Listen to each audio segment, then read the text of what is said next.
Check. 1, 2, 3. The Debrief. This is the Debrief. Your guide to Detroit. Your guide to Detroit's arts and entertainment scene. This is the Debrief. Welcome to the Debrief for the week of April 30th, 2018. I am your co-host. My name is Seth Ressler. Hi, I'm Becky Scarcello. I'm Jag, and I wish we were doing the show outside tonight. Oh, me too. It's gorgeous right? out. Oh, it is nice. But we got a good show. We've got a number of things coming up that we're very excited to talk about. We have Gary Graff, who is a friend of the show, been on the podcast before. He is a music writer, and he is also one of the organizers of the Detroit Music Awards, which is coming up this weekend. Yes. You're excited. You're going to be there. I'm excited and nervous and all those things. Yeah. You'll be on stage, Becky. Yeah. You have been invited to be a presenter.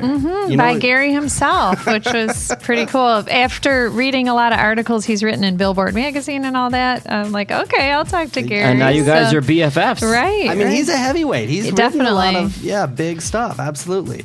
So we'll get into that. Also, I headed over to the Yankee Air Museum, talked to two guys there, Dave Callahan and Chris Bidlack. This is a cool story. I'm excited to share this with you. I did not know everything that was going over at the Yankee Air Museum. So much history over there. There's a lot of history, important to the national history, really. Yeah, it really was. And speaking of, friends of the show, we have movie critic and celebrity interviewer Greg Russell, who we've had on the show many times before now, and actually you and I just headed over to his Wine and Recline just event. this past week, So you saw it. You saw the movie. I saw it. I feel fulfilled. Where were you, dude? Working. You need to get The Big Lebowski. You need to watch this film. So then we can chat about it. Okay, The Godfather first and The Big Lebowski. Yes. All right, yes, priorities. Yeah. in that order. But we're going to talk to Greg about the Avengers movie that just came out, Infinity War, which is just massive. Yeah, wasn't it the biggest opening movie ever? I think it was. I think it's broken every record in the history of movies, or in the history of records even. Right. And the history of everything. It's amazing. So a couple of announcements, things that we want to mention. First of all, we are looking for your Mother's Day suggestions. What to do for Mom and Mother's Day can be something you buy her in a store that's Detroit focused, or just an experience, because there's so much to do in this amazing city. But that's the key, is Detroit focused. We want something that is you can only do or get here in the city of Detroit.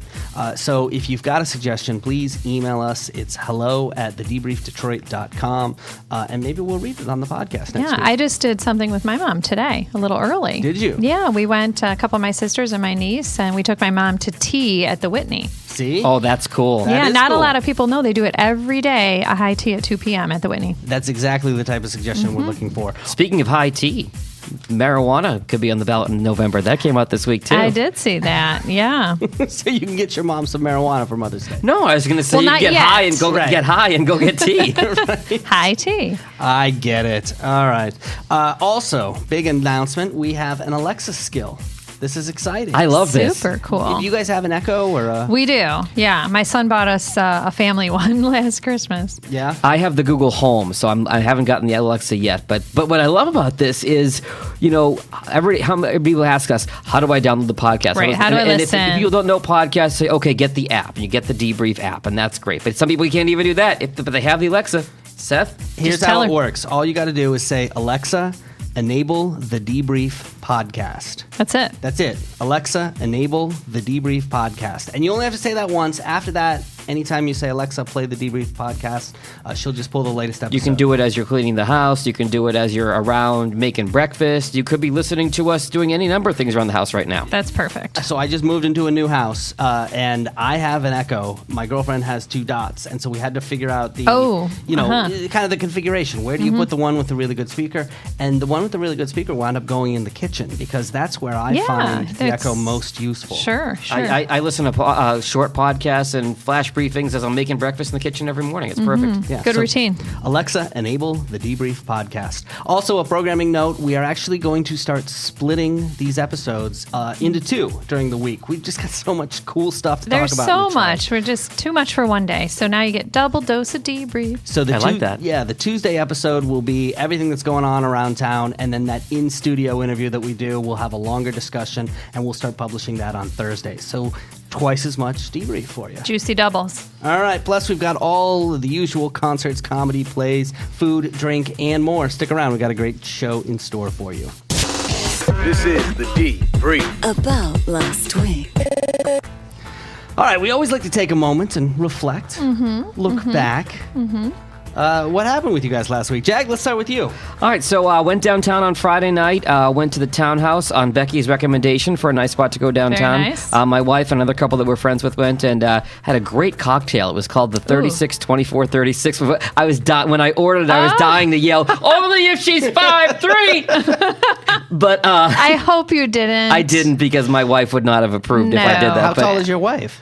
She's the same height as me. She's 5'7", but okay. Never mind. Anyway, so had some great appetizers there as well. And then you may have seen on our social media for the debrief, I posted this great picture of about how much love they have for Detroit on the wall. Like if you're not into Detroit, like just leave. We can't help you. So where is this, the townhouse? It's right downtown off of Woodward. Oh, okay. Yeah. So Right by Quicken and all that A couple stuff. right blocks down- from Jefferson. And then we hopped from there. We hopped on the Q line because we hadn't ridden the Q line. Took the Q line and we went to that pop-up arcade they had at Beacon Park. Sure. That coincided with the first championships in STEM and all that, which we'll get into more later. But the pop-up arcade was cool, except for the fact I thought I had seen it was open till midnight. Turns out it was only open till 10. We got there at like 9:45. Oh, darn. But it was really cool because they had this like Pac-Man projected on the wall inside this tent.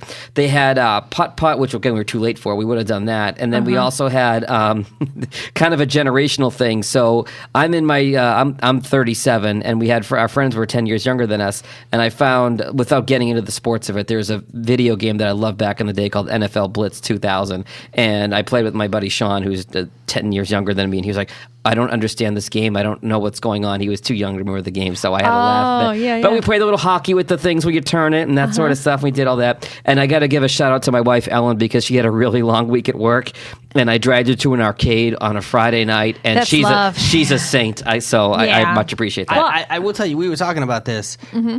Friday nights are hard night. Like when you hit a certain age, and you're you're getting there. And honestly, I'm not working full time right now, so I'm Right. like, hey, Friday. She's like, I just worked 60 hours this week. Can we sit on the couch and watch a movie? Right.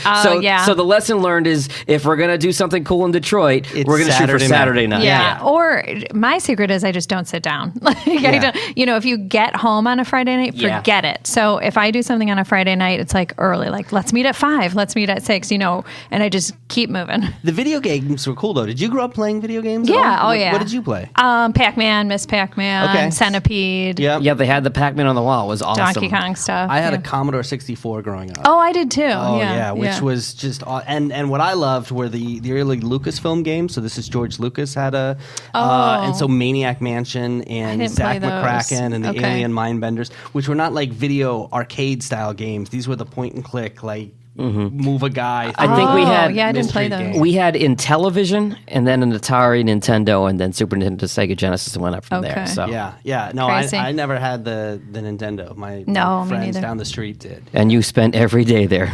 Yeah. My friends had all that stuff. We didn't have MTV. We didn't have a microwave. My best friend growing up was not allowed to watch Beavis and Butthead or The Simpsons. Oh. So we came to my house and we watched it there. Yeah. So, what about you, Becky? You know what? I went to Independent Booksellers Day. So it was Saturday. All the local bookstores had special events and stuff. So I went to Book Beat, which is a great little gem. If you guys haven't been, it's on Greenfield in Oak Park. And I saw a friend of the pod, Karen Dybus. Oh yeah. Yeah. Had her last So- week, yeah. Yeah. So I bought another copy of her Secret Detroit so she could sign it just to me. And as, Instead of, because I swiped the first one. well, I'm like, somebody stole it. I'm not going to say who. no, it was me. It's on my coffee table at home. Oh, okay. Right. So Karen was there, and then, but I had no idea who else was going to be there. So I ended up buying 4 books by 4 local authors, getting them all signed. So Rochelle Riley, big Free Press columnist and author, and just general awesome Detroiter, was there with her book called The Burden: African Americans and the Enduring Impact of Slavery. Wow. So I got to talk to her, and she's got some other new stuff in the works that sounded really interesting. We got to get her on the podcast. She's coming. She's very interested. good. Yeah, She'll be a great guest. Yeah. Michael Hodges was there. He writes for the Detroit News, and he wrote a book called Albert Kahn in Detroit. Oh, wow. And that was super cool. He was telling us even about how he rented a helicopter to take aerial pictures of Albert Kahn's buildings. We're going to talk about him later in the podcast. I'm telling you right now, his name's come up quite a bit. I feel like a book on Albert Kahn in Detroit could be like 1,000 pages long. Yeah, it's pretty. It's not huge, but there's a lot in there. We should get him on the podcast. I want to know how you rent a helicopter. I'm more interested in that too. He was like, I kept putting it off. I thought it'd be $1,000, $2,000 and hard. Honestly, he just went. He said it was $350 for hours. And really? Yeah, so I said, I'm going to go rent a helicopter. I mean, at this point, you could probably just use a drone. It'd be cheaper. But well, that's true, but not quite the same experience. It's not the same. No. And then also a woman named Nancy Rodwan was there. She wrote a book called Purge, The Art of Metamorphosis. So not only is she an artist, but then she's put it into this book, and she created pieces from objects that were given to her. Oh, wow. So by famous Detroiters, like Ann DeLisi gave her, I believe it was an old keyboard. I might not be getting that right. But anyway, she got an old typewriter from Steve Byrne at the Free Press, and then she took these things all apart and made new things. Oh, that's so cool. It's not only found object art, but she had no idea what she was going to be starting with. And then she took pictures of it. Fascinating and ridiculous. Like one of these was an old TV. She took it apart and made a diorama of a room inside of it. Oh, and she cool. created hundreds of teeny tiny little books to put in it. So, I mean, we're talking intensive art. She was fascinating. Well, let her know. And then Mark Wahlberg came here and made a movie out of it. I just moved into a new house. If she wants anything before we have the garage sale, she might be on version 2 of this. Yeah. Yeah, that's cool. I want to get the Karen Dybus book because we're putting together an Airbnb room that we're going to Oh, you should have it in there. Yeah. Along with a few other books. Yeah. So it was great. I took my son Ben, and I don't know if he enjoyed it as much as me, but he loves books too, and it was just really fun. I love that you have a son that loves books and doesn't just sit there in front of a video game or a phone all day. I have one of each, so yeah. Okay. I'll take the side of the video game son. Yeah. You turned out okay, so. It turned out okay. Well.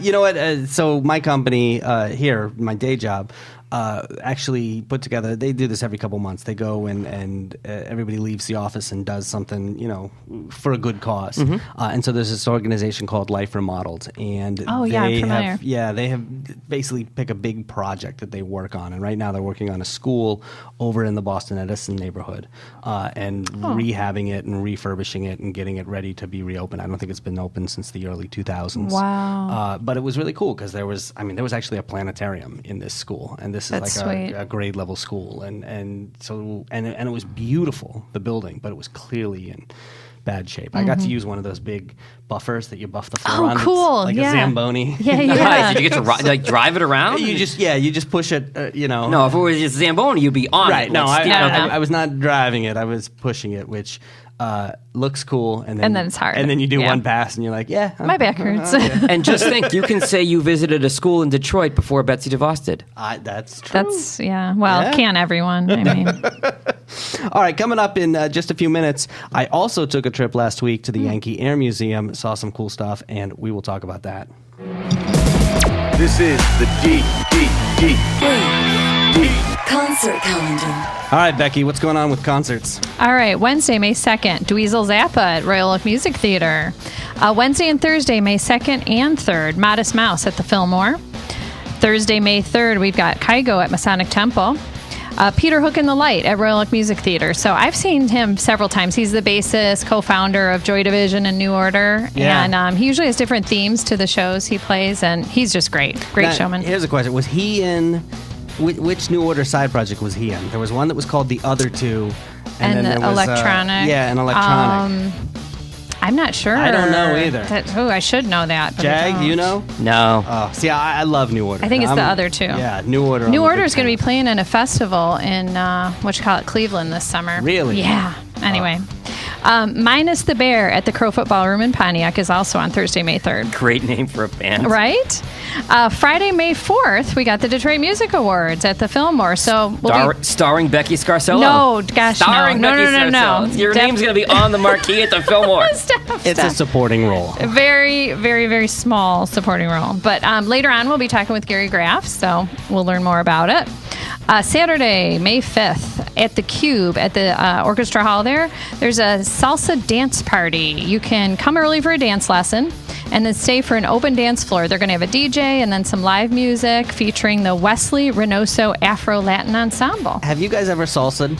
I have. Are you any good at it? No. I'm not either. I think I could be if I practice, but when you first start out... I know my limitations. It's all about having the lead, so I can see it'd be harder for you guys, because a woman can often just go along with a good lead. Yeah, I could barely lead in my first dance at my wedding. So then you would not be a good salsa I can't candidate. dance to begin with, but you need hips it's all in the to hips. salsa. And a lot of guys don't have that hip movement. I have one dance move.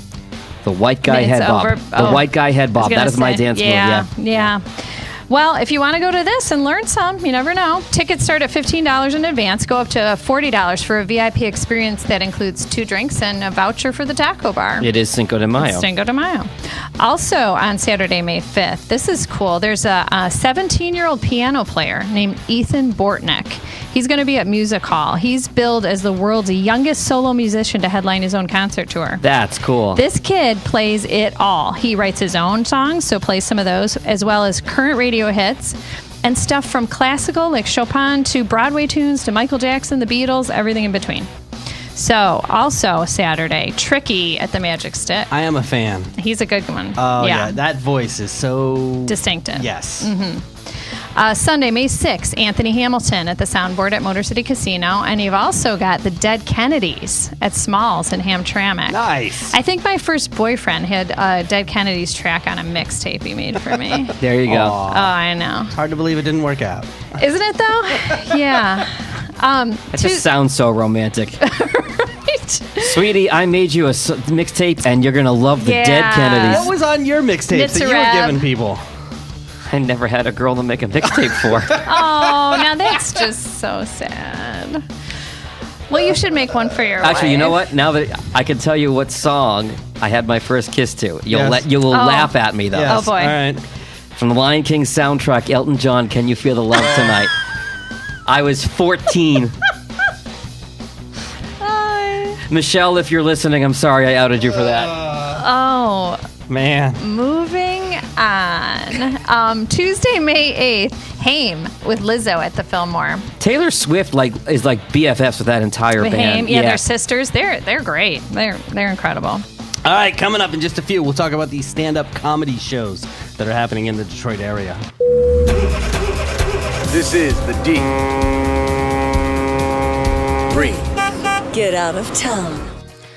All right, guys. I made a little trip over to the Ypsilanti area, and I headed out to the right next to the Willow Run Airport there, which I didn't even really know that there was an airport there. But I guess this was like a really big deal back in the day. Now we know from the weather reports, like, oh yeah, 53 down by Willow Run right now. Yeah, Huge. Yeah, but I guess Willow Run was something that everybody knew back in the day. Like it was a really big deal. So I sat down with Dave Callahan, who's the director of outreach for the Yankee Air Museum, and Chris Bidlack, who is with the Bidlack Creative Group, which is this kind of marketing organization that is working a lot with the Yankee Air Museum. They've got a couple of events coming up on May 5th. They've got the Detroit Aviation and Airline Collectibles Show.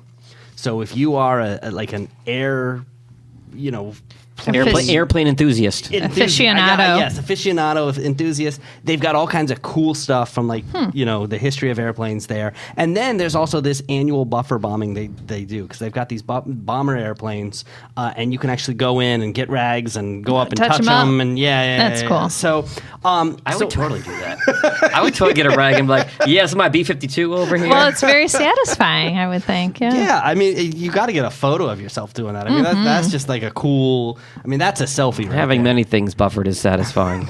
All right. Well, anyway, look, I sat down with these guys and I talked to them, first about the Willow Run Airport. And here's what Chris told me about the history of the airport there. The Ford Motor Company was given the task of building this mile-long building designed by Albert Kahn in record time, and they started producing B-24 bomber airplanes even before the building was 100% complete. And by the end of World War II, they had built over 8,000 B-24 bombers. A bomber an hour came off the assembly line, and it was built as an assembly line, which wasn't the case anywhere else. But Ford knew how to build cars, and Franklin Roosevelt wanted a mass production system. And the bomber plant was what became of that idea. And during World War II, it was a household name in America. Everybody knew about the Willow Run bomber plant. After the war, Willow Run and the bomber plant worked into different roles. For the bomber plant, it became eventually hydromatic, where GM built transmissions for years and years and years. And the airport itself in the 1950s ended being a test base for B-24 bombers and became Detroit's primary commercial airport. So a lot of people in their 60s and 70s have childhood memories of coming to this place, Willow Run, and seeing commercial airplanes. It was the nation's 7th busiest commercial airport in the 1950s. See, I told you your boy Albert Kahn would come up again. Oh, yeah. Right? So imagine that, a building that is a mile long. Mm-hmm. I had a chance to see the Boeing plant outside Seattle a couple of years ago, and that's kind of the picture I have in my head of just the assembly line with airplanes, but also, I picture like one of those like 1940s like fire everybody up for World War II and over there, and I picture like these bombers coming off the assembly line, one of those old black and white films. That's really cool. Yeah. They would drive cars through there. Right. I mean, you would have to, and people would ride bikes up and down because it was just so big. I mean, you're just talking about something that is absolutely massive. Now, the building's not there anymore because GM wind up owning it and at some point figured out that they could make more money by selling it and reusing the steel. And so most of the building is gone. But we're going to come back to that. I'm going to put a pin in that because the other thing that I want to talk about is the history of the actual Yankee Air Museum, which is on the other side of the Willow Run Airport. So the Willow Run Airport was there because they needed to test these planes that they were building, and then it became a commercial airport. And on the other side, they built the Yankee Air Museum. Here's a little bit about the history of the Yankee Air Museum. And this is Dave talking. The museum was founded in 1981, and it was pretty much organized by a group of pilots and aviation enthusiasts. They came together, they purchased our first aircraft, a C-47, which is a military variant of a Douglas Commercial 3 airline plane. And that became the workhorse of the Yankee Air Museum. Over time, they found a B-17 that was in a salvage yard. And they were able to put together the money. A bunch of the guys actually put second mortgages on their homes and collaborated to go out to Arizona, and they paid $250,000 for this B-17 bomber that had been used as a fire bomber. So they brought it back to Willow Run in 1986. They embarked on a 9-year restoration, and in 1995 started flying it for revenue purposes. Fully restored a B-17G model. Along the way, they also acquired the B-25. And by now, we had a World War II hangar that had been leased to us for $1 a year on site here at Willow Run Airport. So people started bringing in their artifacts, their old uniforms, instruments, patches, you name it. And before you know it, a collection of aircraft and artifacts was formed. So this museum is basically like a grassroots movement. I mean, this is just a bunch of guys who are, like you said, enthusiasts. They're aficionados, and they start collecting stuff. Can you imagine taking out a second mortgage on your home, and you'll be like, "Yeah, I'm gonna go buy an old airplane." No, but it shows you what can really, when you put your mind to, when you have such a passion for something, to go to those lengths, what come of it, which is really cool. These guys are so into it. Yeah, I mean that's hardcore. And then people just start showing up and just saying, "Oh yeah, we've got this stuff," cleaning out their closets or whatever it is. And all contributing. Cleaned out my closet and found a B-52 bomber inside. It's a big closet. All right, but there were bumps along the way because, well, here's one of the things that happened. In 2004, the museum suffered a tragic fire, and the B-25 was returning from an air show. The C-47 was in the hangar. The B-17 needed to be pushed out. But those 3 aircraft were the only things that were saved in this devastating fire back in 2004. So it was decided virtually immediately that the Yankee Air Museum would go on. And with those 3 aircraft as the workhorses, as the backbone of the spirit of the museum, money was raised, revenue stream was found, and the museum continued. Although in different locations, temporary locations that we couldn't allow the public to come to. In 2010, we reopened in a temporary location, a stepping stone museum, and that is our current building today. So that's how they wound up where they are on the other side of that Willow Run Airport. Sure. From that original hangar. The original hangar, which no longer exists, at least most of it no longer exists, because they were able to save a piece of it. They saved 3 planes and lost all the others. Oh, they lost all the others in the fire. Wow. And then that plant where they used to build all these bombers, the mile-long plant that GM owned, sold it, got rid of it for scrap. Wow. But they saved the hangar, and it's sitting over there, and it's the size of like 2 Walmarts. Right? I mean, it's like even just this piece of it is absolutely huge. Yeah, we've gone there for air shows and such, and it's pretty. And that's where these events coming dramatic. up, this bomber buffering Yeah. and this collectibles show are both going to be over there, and they're trying to raise money to move the entire Air Museum in there because they've got all That's these perfect, yeah. vehicles. Yeah, I mean it would be just such a great place because this is such a historic building, Right, and to what's even have a left piece of it is pretty cool. And like we said, with the passion for it, to know that they got these 3 planes out of there, were able to save them. I mean, that's how much these guys care about preserving this amazing piece of American history. History for everyone, yeah. So I've been in museums, but when I went over there, they were actually building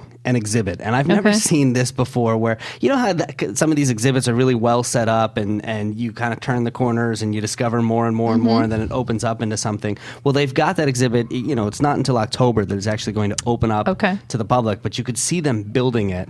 And I'll let them tell you a little bit about it. Cool. What people don't realize is that during World War II, when aircraft carriers and naval aviation really was at its onset, a lot of the carrier training took place right here in the Great Lakes region on 2 flat tops that were purpose-built from civilian ships, actually, or reconverted civilian ships, and sailing on the Lake Michigan.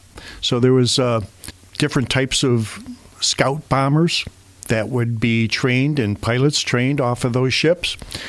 And ours is to take an SBD Douglas Dauntless. Now, SBD stands for Scout Bomber Douglas, and we have one. And our aircraft was actually used in training when it was taking off the flight deck of this training ship. The engine failed. It kind of catapulted itself off of the deck or somersaulted off the deck and landed right in the water. The ship ran over it. The pilot was able to extract himself, and he survived and lived a good long life. So that is kind of the centerpiece of our display. That aircraft was removed from the bottom of Lake Michigan in 1994. It had been in storage at Pensacola, Florida, for all these years, and now it's on loan to us. Now, first of all, Jag, I know SBD means something different in your Just house. move on. I would just think that those bombers were just you wouldn't hear them coming. Exactly. But they found this ship because they used to test these, planes and train pilots on them right there on Lake Michigan. And they found this on the base, and That's amazing. They pulled it up, and it's been in storage, and so you can see this display that they're building. It's cool. It's going to be great. It's going to be when great. it comes And in that's October? That's Okay. coming in October. But what is coming up this weekend is the airliner show and the buffer bombing. So here's a little bit about what's going to happen in the airliner show. On May 5th, we're going to have our 3rd annual airliner show here, or Detroit Aviation and Airline Collectibles Show. And there are going to be several dealers selling all sorts of stuff. You can find old timetables. You can find brochures on the airlines. You can find military models. You can find hats. You can find old military aviation helmets. You can find I sell posters there, present day, retro style commercial aviation posters, and all sorts of stuff that really you can't find anywhere else. It's just really cool, and stuff you wouldn't actually know to search for on eBay, for example, because it would never occur to you. Like, I'm at an airliner show in Memphis a couple years ago, and I see this giant thermos, and I say to the guy, "What is that?" He said, well, this is from a TWA DC-3. It was about 18 inches wide and about 2 feet high. And the station agent would give the flight attendant, then known as a stewardess, this giant thermos which contained 6 meals, hot meals for the passengers. All sorts of stuff like that. I would have never, and of course I bought it, I would have never known to search for that on eBay. Of course I bought it, because you What have can't you to. find on eBay? Well, but if you don't know what you're But if you- looking for, yeah, right? he didn't even know it's- it existed. Yeah, because there's this whole history in aviation Wow. of cool, weird stuff that, I think it'd be fun to just walk around and check out all the different stuff that they've got there. Definitely. So, anyway, that's happening this weekend, May 5th. You've got the Detroit Aviation and Airline Collectibles Show and the annual Buffer Bombing. You can find all the details over at yankeeairmuseum.org. And really, go check it out. It's pretty cool. And support the campaign to move them over into that hangar, because that is a piece of history, and that would be a great place for them. Coming up in a few minutes, we're going to talk to big friend of the show, Greg Russell, about the new Avengers film. Welcome to the D. Breathe. Funny stuff. All right, a quick look at what's going on in the comedy clubs and with stand-up comedy around town. Go Comedy has Represent, a diversity jam. It's an improv show and jam showcasing the talent of underrepresented groups in improv. So you can go check that out. It's happening on Wednesday. On Thursday, May 3rd, you've got Ray and Laura's Comedy Showcase at Smalls. They usually do this every month. I think they took a month off to go raise money for a good cause, and so now they're back over there at Smalls. Friday, May 4th, Howie Mandel. My celebrity doppelganger. Oh, You 100%. do look a lot like a him. lot, yeah. I only have one thing to say to you both. Open the case. Can you do the little kid voice? Can I do the little kid voice? I No, don't think. that's what- not even What was the close. character's name? Why am I spacing on that? I don't know. I don't remember. The cartoon. You remember that? I mean, I do know what you're talking about, it's but Somebody's World. It was, I forget. But anyway, he's also my favorite America's Got Talent judge there. Sure. He's going to be at the soundboard on May 4th. Saturday, May 5th, you've got the Festival of Laughs at Fox Theater with some more Bruce, Amos J, and George Wallace. Also this weekend at Mark Ridley's Comedy Castle, you've got Augie Smith. Ann Arbor Comedy Showcase has Ben Moore. Uncle Kenny Howell is going to be at the Punchline Comedy Lounge, and Matt McLowry is going to be over at the Holly Hotel. And I'm doing stand-up comedy for the first... You don't want to see it, though. It's No, been, you got it. Yeah. Seth. I have not gotten up on a stage in 4 months, and I wasn't that good when I I'll was bring the getting up tomatoes. Where are you regularly. going to be? What is it? I'm actually performing with Matt McLowry at this. Oh. He's going to be on this bill as well. This is which Tuesday night Tuesday night. at the Coonan Brewery. Yeah, come for him. Come for, trust me. And don't stay come for the me. beer. No. Coonan has great beer. Come for Absolutely. Matt, stay for Seth. Yeah. Also, rumors about Okay. another famous comedian from this area, Tim Allen, one of the most I heard that. big name celebrities to emerge from the Detroit area. Yeah. They're talking about a possible Home Improvement reboot. Huh. Well, So Richard Karn, who played Al on the Yeah. show, is really the driving force behind it. He really has been pushing for it, especially with the recent success of the Roseanne reboot, which Sure. is getting huge numbers. They really want to do it, and they can seem like they have everybody on board somewhat reluctantly, except obviously Wilson, the neighbor. The actor who played him has since passed, Yes, but. okay. Well, you can get like a dummy of like you only need from the nose up, that's right? true. You never saw Yeah. anything below. that voice is pretty good. Although yeah. Tim Allen had a really weird quote about this too, because he was still kind of bummed about his Last Man Standing show getting the boot because it had great ratings. He said it's kind of like having an old dog who had passed away, and then you have a new dog, and then you get the old dog back. It was kind of dark, but kind of an interesting way he's looking at it. Huh. I don't think he took the cancellation of Last Man Standing. No, well. he's still I not think- over it. Yeah, and that was a show that was very much about politics, and he played Current a conservative affairs, yeah. figure in that, and I think he is, compared to most of Hollywood, much more conservative. And he's probably a little bit jealous that Roseanne, who's another big, Trump supporter, conservative, and she's doing really well with her show. So. Yeah, Mm-hmm. but my parents loved this show, so it was always on. Yeah. Whenever I would go home, and You mean Home Improvement or Home Improvement. Right. Yeah, it was always on in my house, it was too. always Me too, on. yeah. So I don't know whether it would do well if they brought it back. By the way, the Howie Mandel show, Bobby's World. That's Bobby's what it was. Thank That's you, Google. what it was. Yes. All right, coming up in just a few, we'll talk about the things that are happening on stage around town. Action. This is the D. Breathe. On the screen. All right, we have back with us on the line, friend of the podcast. We've talked to him a couple times now, Mr. Greg Russell, the celebrity interviewer, the movie critic. Greg, so good to talk to you. Hey, Greg. Always a pleasure being here with you guys. Fantastic. Thanks so much. The guru is with us tonight. And a couple of us saw you earlier this week because you had your big monthly Wine and Recline event that you did with the Big Lebowski, right? Yeah, I finally saw it. It was so worth the wait. It was hilarious. Yeah, we were mocking you a little bit. I know. I feel so much more mature now. Well, Did you feel inclined to go out and have a White Russian afterwards? I was craving one, definitely. Yeah. I couldn't get in because you actually sold this one out this time. And I showed up without buying tickets ahead of time because I... Are a slacker. Yes. Yeah, because he doesn't listen to me and buy tickets ahead. I like the word improvisational. Oh, okay. So My toes still feel improv kind of there. weird. My toes still feel kind of weird. What? After seeing the cut off toe in the movie. Oh, okay. It gave me the willies. Now, keep in mind, I still have not seen The Big Lebowski. Yeah, Oh, so I have no sorry. idea what's Ooh, on it. spoiler alert. Greg, let's talk about the artists, though, that you had out there drawing, kind of those cartoon sketches of people. Because that's a guy you've known for a long time, right? Right, yeah. Gerald Swift, he and I went to U of D High School together, University of Detroit Jesuit High School. And we've worked several events. And once this started up, I wanted to make it just more than just coming in and having wine and cheese and watching a movie. So we have him, always set up out there, and he'll do your picture any way you want. Because I know, Becky, you've had, like 2 of them now? Yeah. I think? Yeah, he's great. Yeah. And Yeah. I love that his name is Swift, and he's a quick sketch artist. Yeah. Oh, he's great. right. Yeah, we got one. My girlfriend and I got one. Yeah, this he does a time, great so- job. And he's so fun great. to talk to. It's like the time just goes by because he's chatting and getting Right. to know you. So that's great. And there were other local Yeah. celebs in attendance. You mean besides right. Becky Scarcello? Well, Becky Scarcello. But yeah, we had Tati from our show Live in the D, which was fantastic because actually it's because of her we ran The Big Lebowski, because there was one Friday when we were on the air. And so she had said that Jason had told her, oh, you've got to see this movie.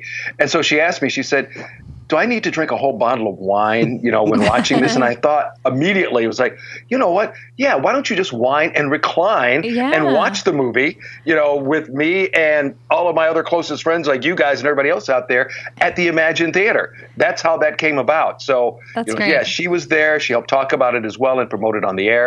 Also had my nephew back again. He was the flautist who was over there in the corner, just kind of like giving the ambiance, He's for the great. pre-event. yeah. Yes, he is. He's super I talented. just love it. Speaking of celebrities, I went to the first one of these you did, and you showed the film Sideways with Paul Yes. Giamatti. And I hadn't seen that movie in 15 years. Have you guys seen Sideways? Yes. No, I haven't seen any movies ever. Yeah, course. have you ever seen a movie? Jack doesn't know what movies are. So, yeah. And I had forgotten how good Paul Giamatti He's so is. funny. I'm so glad I saw it because I just went to Chicago for work the other day. Okay. And right there in O'Hare Airport, I ran into, in the gift shop, I kid you not, was Paul Giamatti. No way. Oh, really? Did you talk to him? I did. It's one of those things where you kind of look at the side of your Is eye it? and you're like, Is it not? is it not? And I did a double take, and he totally knows that I did a double take. But you don't want to say anything until you hear the voice. And when you hear the voice, you're like, Oh, yeah. oh, that is who it is. That's so cool. I have to go on a quick tangent here, Seth, because now, since we have Greg on with us right now, that is the second best celebrity running story I've heard all week. The first one, I have a friend that it was in Vegas, and he ended up betting on horses next to Mel Brooks over the weekend. that's way. Oh. So, Greg, you deal with celebrities a lot. I mean, Jack and I have dealt with them in terms of interviewing them on the radio and stuff. But when you do that, there's always an acknowledgement that this is a celebrity and, this is what it is. But when you just run into a celebrity casually, like, is it, because I just stopped to him and I said, hey, look, man, I just saw Sideways again. You were fantastic. That is still a great movie. And he was with some family members, and so I didn't, belabor the point, and I moved on. But, what is the... Protocol? Yeah.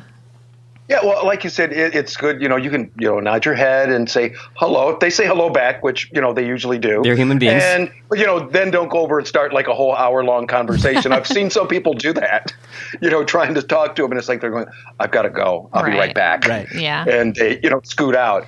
It's like talking to a girl in a bar where, like, okay, yeah, my friend's waiting over there. Exactly. Not that's ever happened to me, but so I've heard. Of course not, but yeah.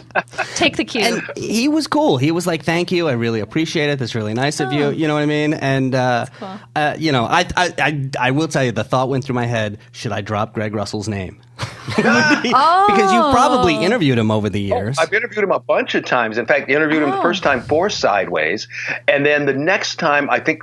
Well, one of the next times anyway, was for the movie Moneyball that he was in. Oh, and so I asked him about, we talked about Sideways a little bit, and he said, you know what? The Merlot people are still pissed off at me because when he did that famous line in the movie, Merlot sales dropped and Pinot Noir sales went sky high. Oh, no kidding. Yeah, the Pinot Noir people are like, all right, we love you, Paul.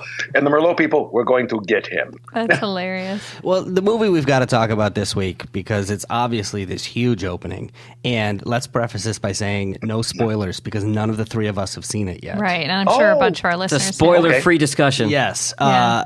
Is the new Avengers film. Yes. You have seen it. Yes, I have. He saw it a year ago. Definitely worth the wait. Everyone's back. And what it really deals with is they're trying to take down this one big, evil guy, evil leader. Who we've seen before. This is Thanos, right? Okay. We've seen that. And so what they're doing is, but they're all in different groups. It's kind of like Thor and the Hulk and one other person are together, say like in Europe. Iron Man and a couple other people and Captain America are together like in New York. Somebody else is together. Oh, then also in Africa with Black Panther. And you've also got the Guardians of the Galaxy kind of like doing their own thing. But again, everybody's working together to go up against this one main force. And you talk about battle. Wow. It is battle royale going on in Wakanda. So you'll be able to see that. And to an extent, that's pretty much about all I can say. Because like you said, I can even say something, as harmless as, oh, and there's even a red door. What about the red door? There's no red door. Let me ask. I know in the first Avengers film, which was written and directed by Joss Whedon, who did Buffy the Vampire Slayer and Angel and all that. And I was always a big Joss Whedon fan. And what they did so well with that first Avengers film was make it an ensemble movie. Right? I mean, they really were able to balance all these characters nicely and all these storylines, which is what he did with Buffy and all the other shows that he'd done over the years. But that ensemble, which seemed big at the time, was nothing compared to the ensemble we're talking about here. I mean, is it almost too much? Too many characters? At one point, it seemed that way because I couldn't keep the names straight. Seriously, Right. But once it all kind of wraps up there, you kind of understand why they had to have so many people. Oh, okay. Gotcha. Okay. Is Deadpool in this one? Because he was kind of the outlier, and he's also the one. He's not in this one, and neither is Ant-Man. Oh, but probably Ant-Man's the second one. Okay. But everybody else in the universe is right that they've been building up to. I assume somebody dies. I have careful, my theories. Seth. Careful. Of course. But I don't know. I think somebody's at my front door. Gotta go. But this also sets up for the next movie, right? This is not. Oh yeah. This one is definitely there's no question about. Is there going to be a sequel? Yes. So, Greg, let me ask you a question because these movies have just done so well, and gangbusters, especially Black Panther, and now the new one.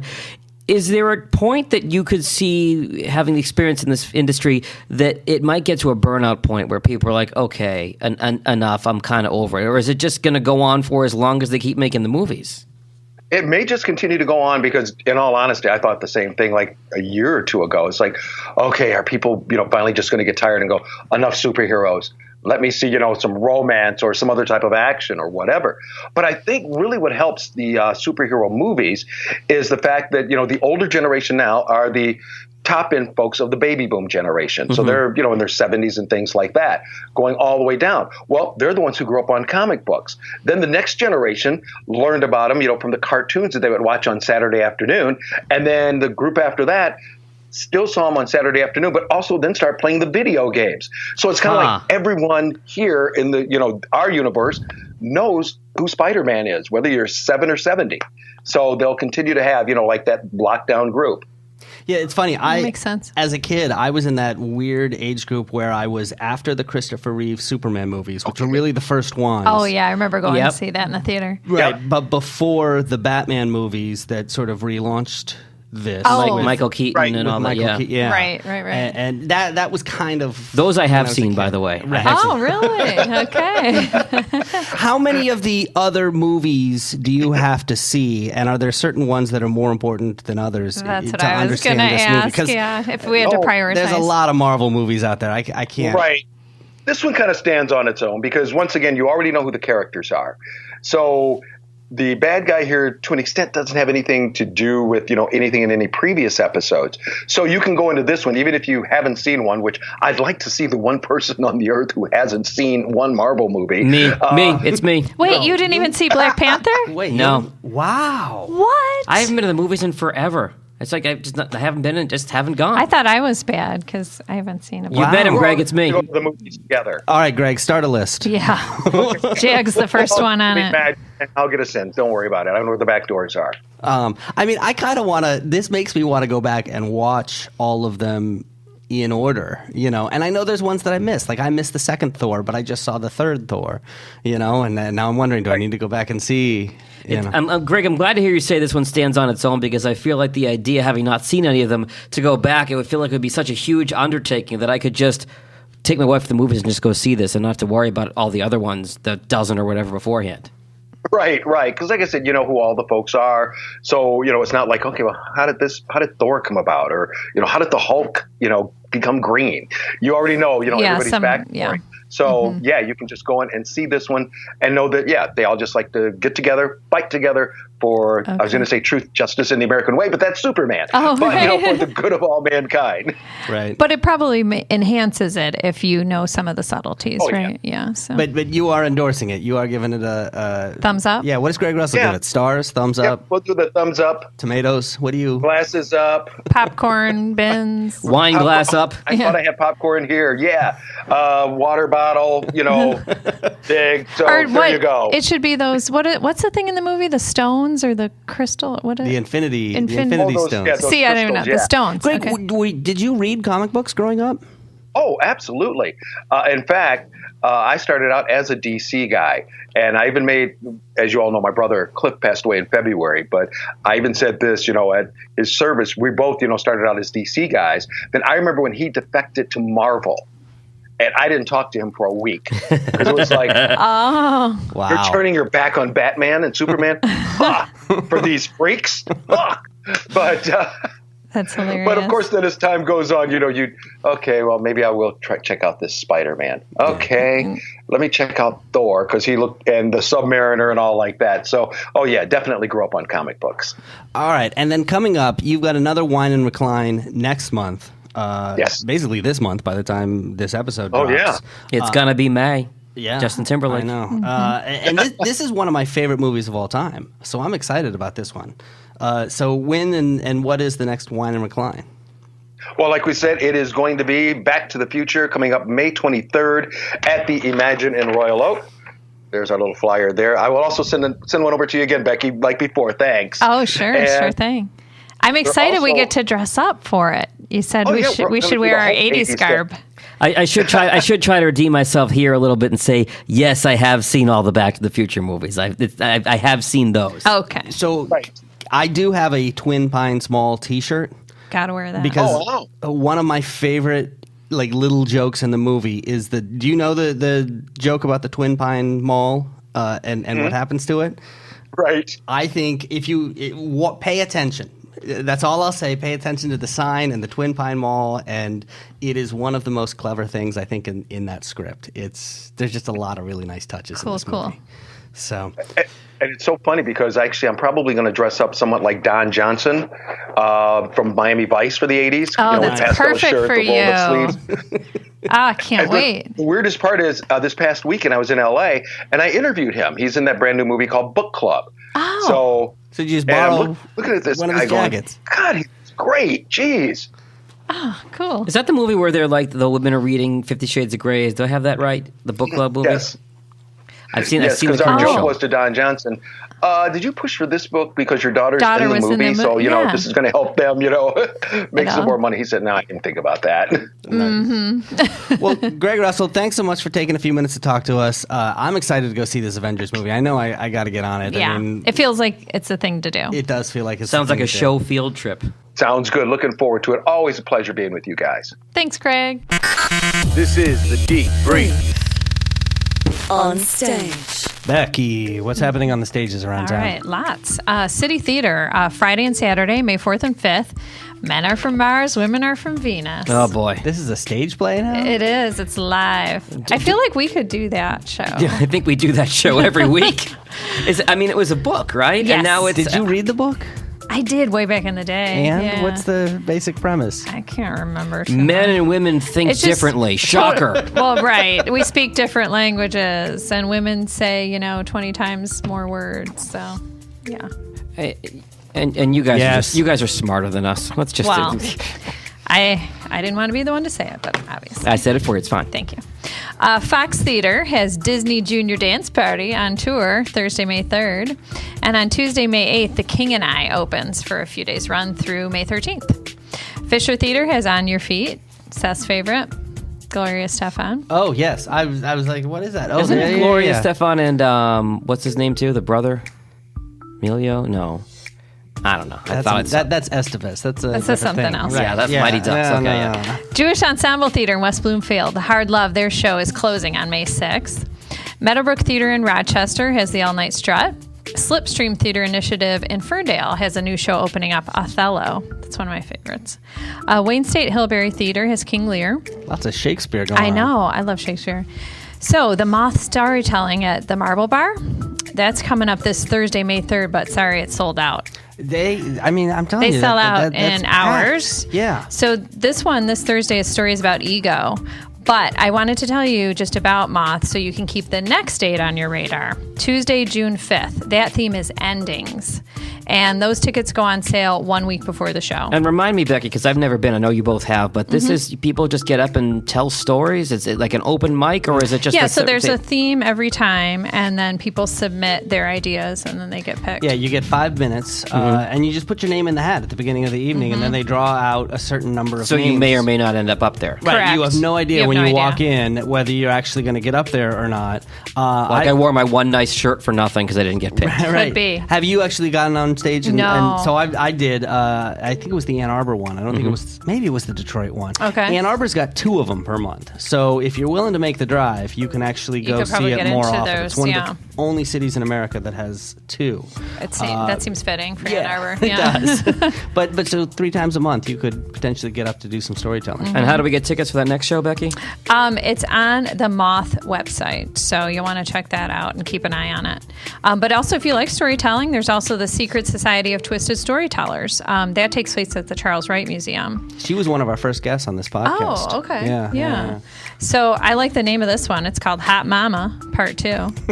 I want to know more about Hot Mama Part 1. I know. But that one's coming up on May 18th, and the tickets are on sale now. So I wanted to tell you about it now to get those. I have one more thing I don't want to miss telling you about Desiree Kelly. So she's a prominent Detroit artist, a painter.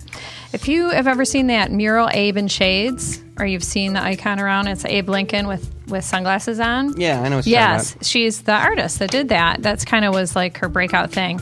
But she's been getting tons of press recently, and she has her first solo show at a gallery this weekend. It's at Adam Art Gallery in Ferndale. Friday, May 4th is the collector's preview. Saturday, May 5th is the public opening from 6 to 9 p.m. And it's a really cool theme. It's called Faces of Music. So she's doing large portraits of music icons. With sunglasses. Maybe some will be, but not all. Will Corey Hart be one of the icons? He wears his sunglasses at night, you know. I'm going to say no on that. Coming up in just a few, we'll talk about the Detroit Music Awards. The Deep Brief. The Deep Brief.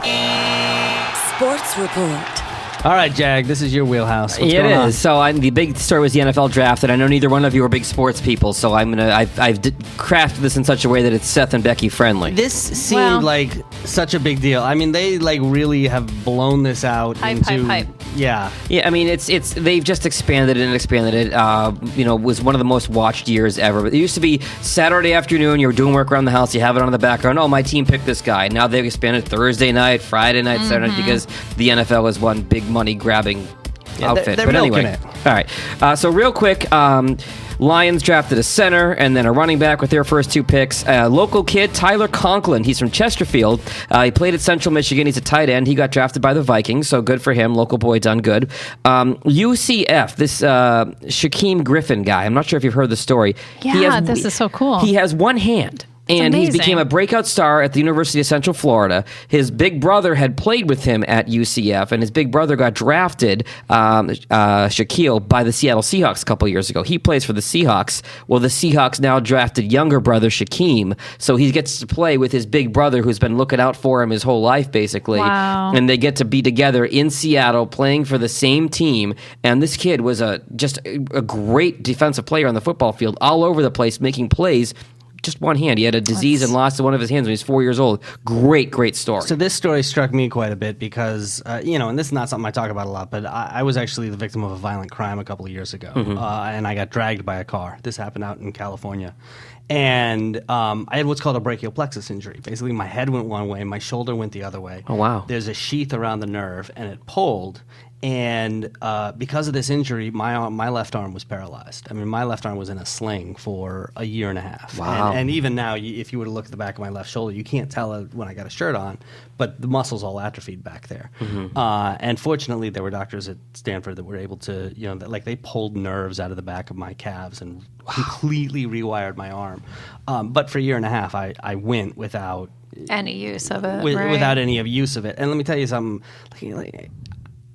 To be able to do what he does, I mean, for me, I would have to go file papers in a filing cabinet, and it would be the worst thing in the world. Yeah, that was my greatest fear. I had to learn to crack an egg with one hand, and that was a big accomplishment for me. So the fact that this guy's going to be playing in the NFL, outstanding. It's pretty amazing. Yeah, and it's one of those stories. It's not Detroit centric, but it's such a great universal story. I had to mention it because it's so awesome.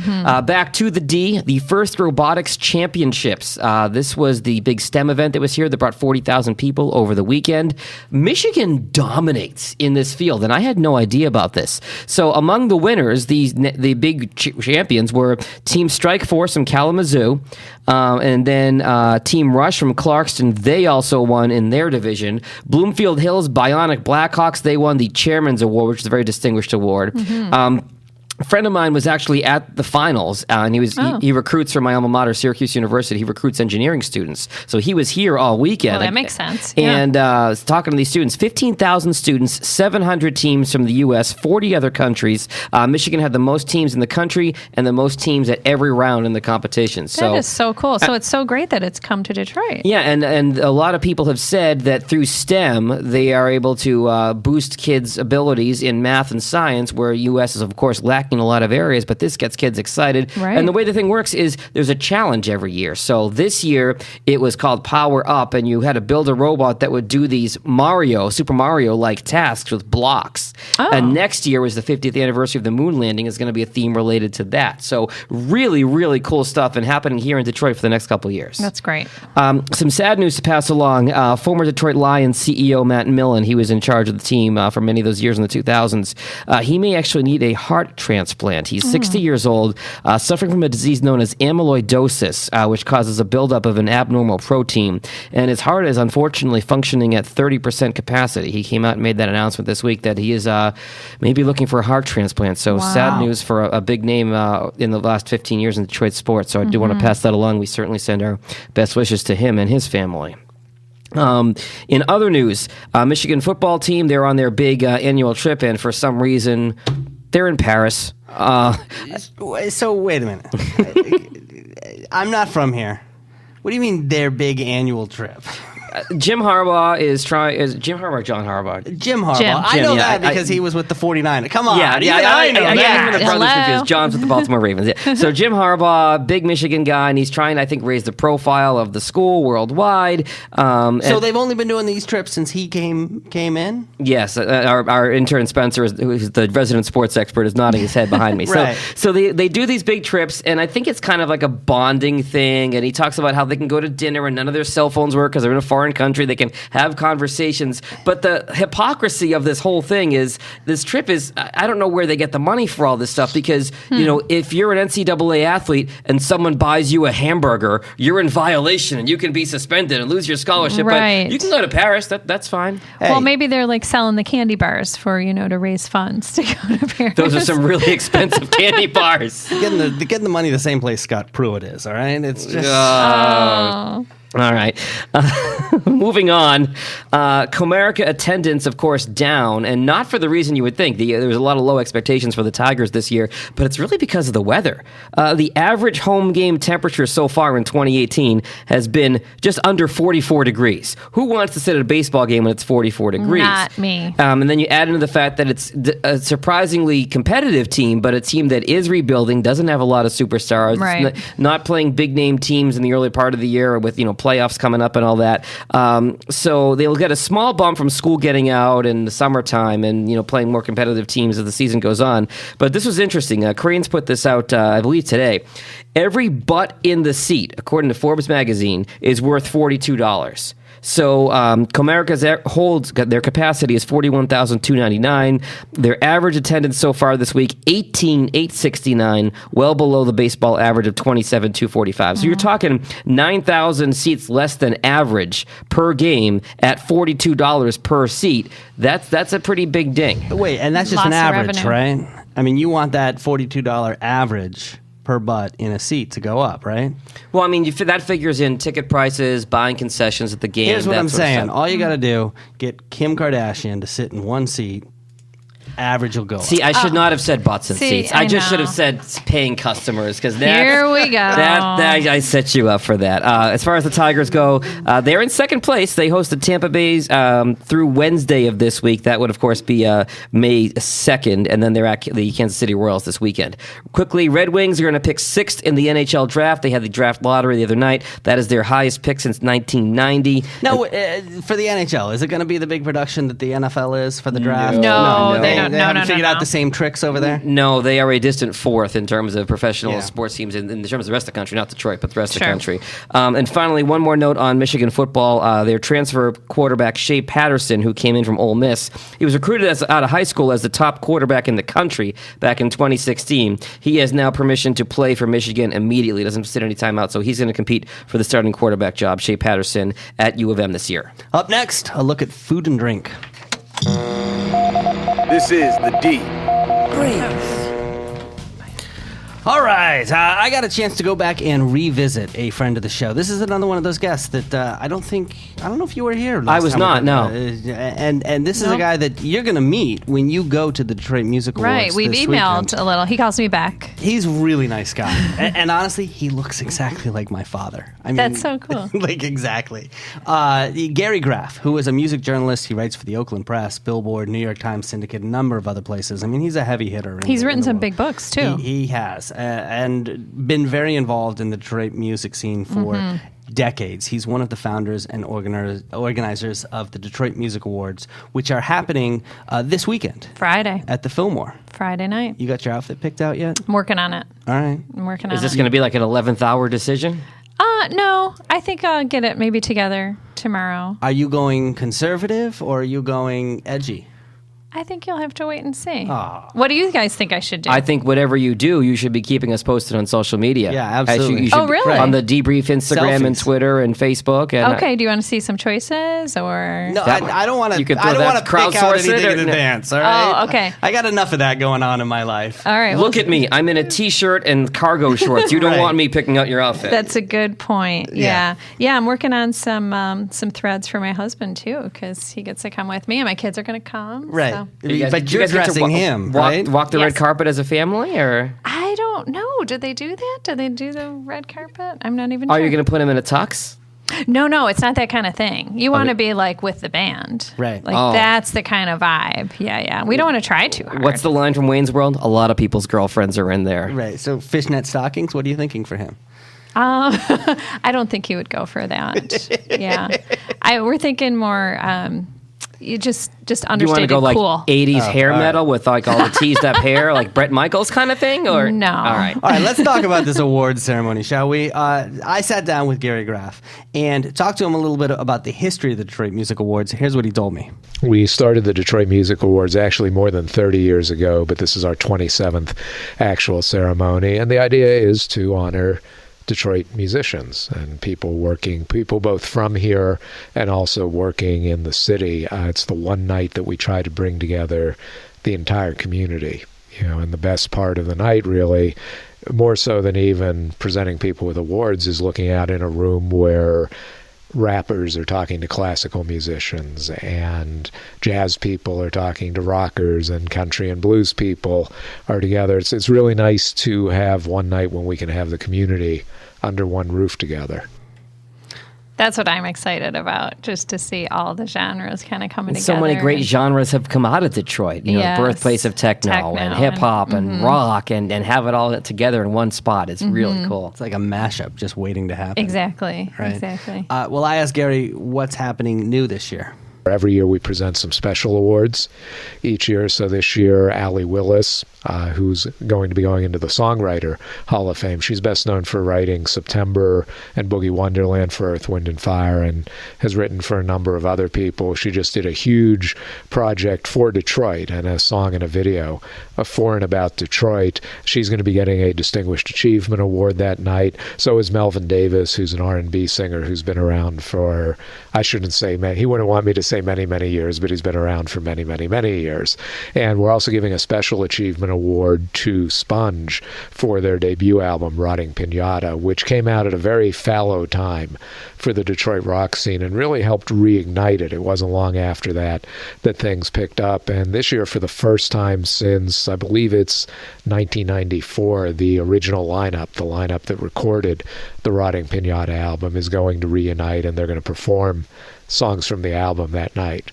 So we're very excited about that. Other performances are coming from Cash Doll, who's a rapper who was signed to Republic Records. So her next record will be a big national album. Frontier Ruckus, which is a kind of an acoustic Americana group. Liquid Monk, which is a really cool live electronic group. It's live playing even though it's from the techno world. Virginia Violet and the Rays, who are a whole lot of fun in kind of a show band way. And Assemble Sounds putting together what they're calling a residency, which is a number of their performers working together and doing a nice collaborative piece. And Maroon, which is a really interesting story. These guys were a hip-hop duo, old school hip-hop duo in Ann Arbor. They were University of Michigan students, put out one album in the mid-'80s that didn't necessarily set the world on fire, but you talk to rappers now, and it was this hugely influential album. So Paul Rosenberg, who's Eminem's manager, wrote the liner notes for the album, and one of the guys went on to become Sting's manager and producer, and still very active in the music industry. So they can't remember the last time they got on a stage together, but they're gonna do it for the Music Awards. So we'll see how that goes. So everybody's going to be there. It's like the coolest concert ever. Yeah, it really is. Yeah, and you know what? You can get balcony tickets for $22. Wow. To see that amount of talent on a stage. Come. Don't come to see me, but come to see this coolest concert ever. You think about it like, okay, he got on to be Sting's manager. Oh, she wrote Earth, Wind & Fire's September. Like the amount of just juice in that room. Mm-hmm. I have to make a confession. I didn't know that Sponge was from the Detroit area. Oh, yeah. I remember that album coming out. I was in high school, and that was a huge album. But no, I didn't know. So, that's pretty cool. Yeah, and I'm excited because we're going to also interview Allie Willis. So she's going to be on the podcast. Oh, nice. Yeah. All right. Well, one of the other questions I asked Gary is obviously, how do they pick the winners? Sure. We modeled the process after the Grammy Awards, so it's a 3-tier process. One is open submissions, which is open to the public, really, and everybody can. It's just everybody pile in. Recording awards are obviously for the prior calendar year. So this year we'll award for recordings that were released during 2017. Other categories, musician, songwriter, singer, band, act, what have you. That's pretty wide open for anybody who's actively working in the Detroit metro area. And so that's the first phase. People just put that in. The second phase is, we compile those lists, put them in alphabetical order, and then let just it's not really a membership of this organization, but you do have to register to vote. And in order to be eligible to vote, you have to be an active working member of the Detroit music community. So a musician, a songwriter, a singer, a club owner, a bouncer even who's actively working in club, publicists, marketing people, journalists, radio, just as long as you are somebody who's in a position to be familiar with the local music scene. And so the second phase is open only to them, and they vote on all those acts that have been submitted in the first phase. And then those votes are tallied for the third phase, which is the same voting body, but it's much smaller. These are the actual nominees. They're smaller. It's usually about 6 per category, 8 for the instrumentalist categories, and then the same body of voters votes on those, and that's how the award recipients, we don't call them winners because everybody's a winner if you're nominated, the award recipients are chosen from that list. I know what was going through your head as he's going through that list of job titles there. I'm like, me? You're like, podcast host? Podcast? Maybe? Yeah. Can I vote? I wish I'd known about this when I was a radio DJ in Detroit. Right. I would have totally gotten involved with it, yeah. I bet you could as a podcast host. I would think so. I would think so, too. We'll ask him for an application while you're there. I will do that. And the 2019 nominating committee. And I feel pretty proud that we've already had some of the nominees on our podcast. Yes, before we even knew they were nominated. Yes, we have. We are in the know. Well, I asked Gary if he had any favorite moments from over the years, and he did mention one. One very favorite moment was when Grand Funk Railroad received their Distinguished Achievement Awards, and we had been trying to find out from these guys if they wanted to perform as part of the show. They were rehearsing for their big reunion tour at the time, and they were here in town. The band was in town. The gear was in town. Why not perform? Weren't getting any answers. We were calling the lighting guy, the production guy, and because we need to schedule it and build it into the show. Never heard anything, so we figured, okay, they'll come accept the award. It'll be a nice moment, missed opportunity.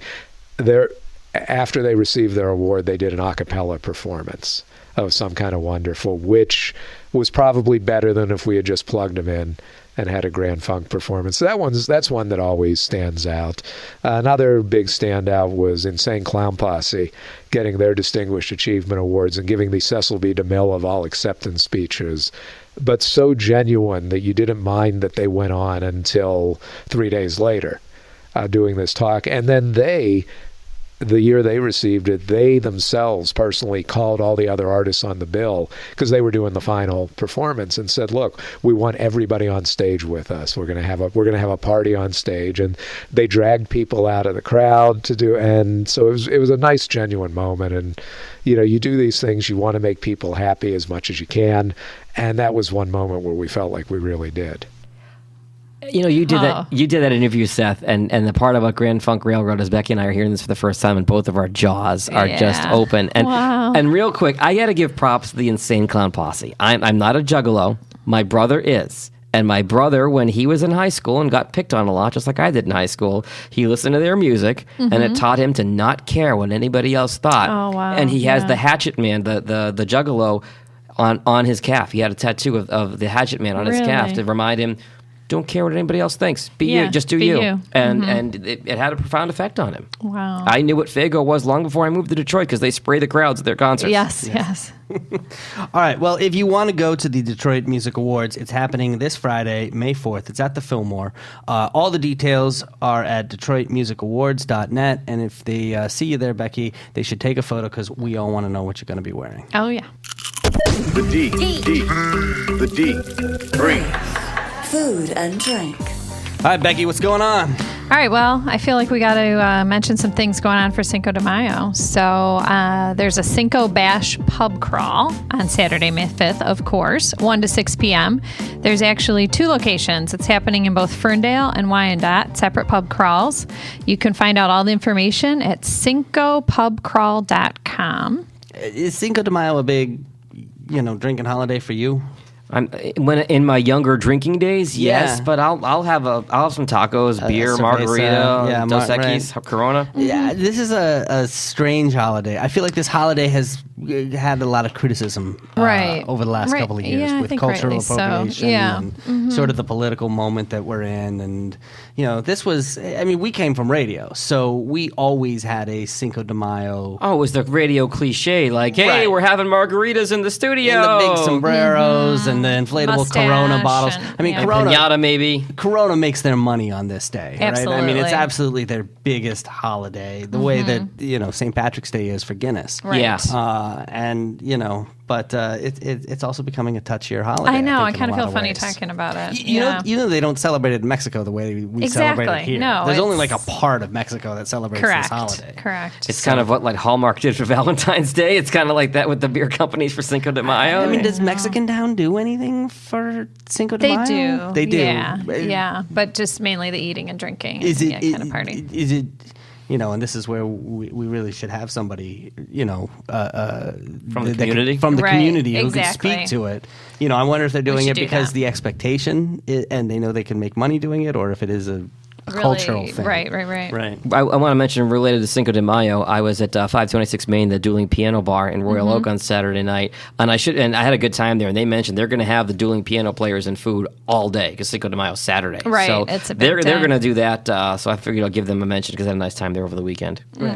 And Very what good. better way to celebrate Cinco de Mayo than any dueling piano bar in Royal Oak? I mean, Hey, it's going on this around is- town. We should mention it. well, but speaking of Royal Oak, where you probably won't be having any Cinco de Mayo celebrations is the Taco Bell Cantina. The fancy Taco Bell that opened up in downtown Royal Oak. No, but okay. Yeah. So the Royal Oak City Commissioners actually voted on whether to allow it to have alcohol or not. It came before them, and they voted no. 5-2. Denied the request. No alcohol at the Taco Bell. When they opened it, I wonder if they would have opened it as a canteen had they known they would not get a liquor license. I wouldn't think so because they opened it there. They own a liquor license. They own it. But then the community was like, hey, I don't know. They're allowed to do that? They're allowed to say you can't use You your must license. meet a minimum restaurant threshold before think we'll so. allow, Yeah. use that? Well, look on the bright side. If it's in Royal Oak, they'll make plenty of business after 2 a.m. Exactly. And they don't need to serve alcohol to They do it. really don't. They'll take away some of the crowd from, is it National Coney Island right up there? Sure, Yeah, they'll yeah. take away some of the 2 a.m., get some drunk food in my Foods, greasy yep. belly, or greasy drunk food in my belly crowd. Right. Yeah, Leo's, yeah. And now I think I want Taco Bell on the way home tonight. Great. Yuck. Okay, other food news. There's All Things Detroit. They have a pre-Mother's Day food truck rally at Eastern Market this Sunday, May 6th. General admission is $5, but if you go up to 15, you get early shopping, food truck, and beverage vouchers. For the whole thing, there's giveaways every hour of some cool Detroit goods, and there's some Mom and Me photos. If you want to find out about more of that, go to www.iloveallthingsdetroit.com. And this goes with our idea to send some Mother's Day gifts. You might find some Exactly. stuff here at Eastern Market Definitely. this weekend. There'll be lots of vendors. An opening this week, Monroe Market at the Greektown Casino Hotel. It's a new food hall concept. Okay. It emphasizes freshness and variety. There's 6 quick service restaurants and 1 full service one. Here's the choices: American Burger Bar, Josephine Bakery, Basil Leaf Pizza, Pit Boss. Wait. Go back to that one. Which one? Basil Leaf Pizza? No. Josephine Bakery. Yes. That's more clever than it gets credit for. You're I don't get right. it. You're right. That's Josephine Baker. Josephine Baker? Mm-hmm. Oh. Look it up. Wikipedia. Yeah. I got you. Pit Boss, which is a clever name too for a barbecue place. Yep. Southern Fry, Tia Loca, and Noodle Art is the sit-down one, a ramen noodle spot. So is that like gourmet ramen noodles? Because I only think of like the 50-cent packets I had in college. Definitely not that. It's homemade ramen noodles in the big old bowls with the good broth.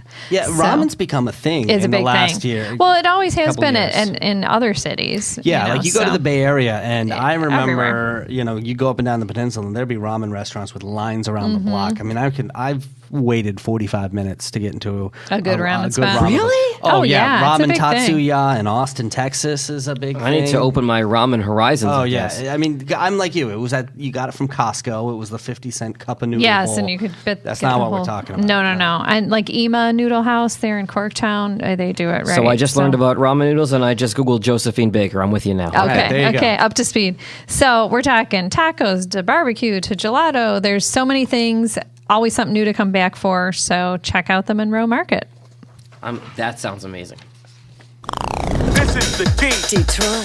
This is the D. Brief. All right, guys, there it is. Another show. That's a wrap. Yeah. Now, of course, we didn't have any in-studio guest in this episode because we're saving that. We'll release that on Thursday. We're doing the double dose of the debrief. Yes. So thank you to the guests that we did have on today's show.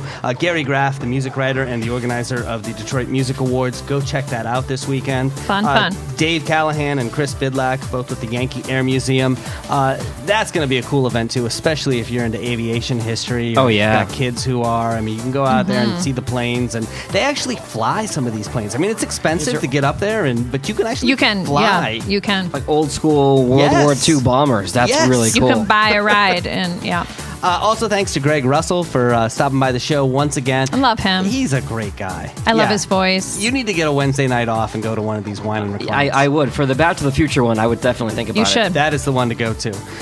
Look, if you enjoy this podcast, you can subscribe to it wherever you find podcasts. You can find it in Apple Podcasts. You can find it in Google Play Music.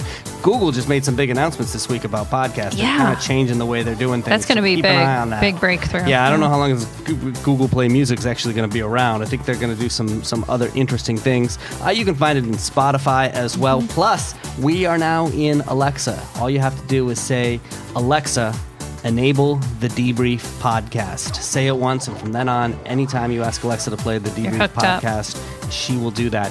If you do subscribe somewhere, do us a favor, leave a review. That's actually one of the top things you can do to help us with this podcast. We also have a mobile app that you can download for your iPhone or for your Android phone, and we've got our website, thedebriefdetroit.com. You can find a listing of everything that we mentioned in this episode. If you want that listing emailed to you so that you know everything that's going on around town, so that you are way cooler than all of your friends, just sign up for our email FOMO. list. It's going to help you avoid FOMO. For sure. Or at least give it to other people. There you go. Share your FOMO. You can also get on that list by texting the word Detroit to the number 444-999. You guys anything you want to plug?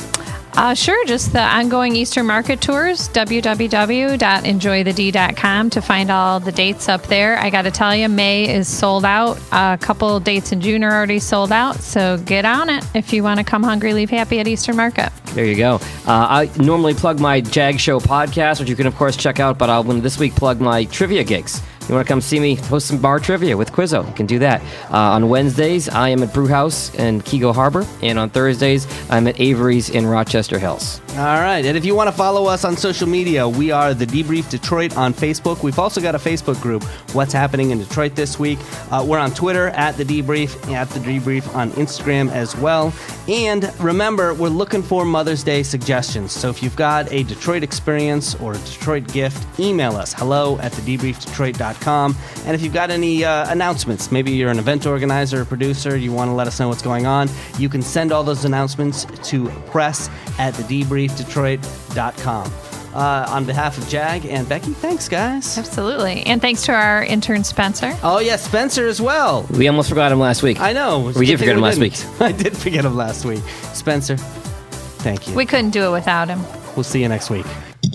The Debrief. Your guide to Detroit's arts and entertainment scene.